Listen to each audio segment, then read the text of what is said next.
আমরা এখন স্থানীয় নির্বাচনের কথা বলছি না, কারণ এটা সম্ভব নয়। এই সময়ের ভিতরে আমরা অবাস্তব কোনো দাবি কোনোদিনই পেশ করিনি, করব যে আমরা কনভেনশনাল কোনো জোট করব না। আমি জামাতের বিজয় চাচ্ছি না, আমি জনগণের বিজয় চাচ্ছি। নির্বাচনের দিন গণভোট হলে নির্বাচনের জেনোসাইড হওয়ার সম্ভাবনা আছে। কাউকে খুঁচা দেওয়া কিংবা কারো খুঁচার জবাব দেওয়ার ভাই আমাদের কোনো সময় নাই, কোনো সময় নাই। আমাদের অবস্থান আপনাদের সামনে পরিষ্কার।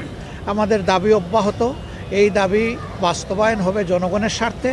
এমনকি আমরা ক্ষমতায় গেলেও কথা দিচ্ছি সেই পিয়ার আমরা বাস্তবায়ন করবো ইনশাআল্লাহ। লেভেল প্লেইং ফিল্ড নাই, কিন্তু এই ফিল্ড আমাদেরকে তৈরি করতে হবে, আমাদের মানে সবাইকে মিলে। আপনারা তৈরি থাকুন, এই নির্বাচন হতে হবে। এই নির্বাচন না হলে দেশে সংকট দেখা দিবে। আমরা কোনো সংকট তৈরি হতে দিব না ইনশাআল্লাহ।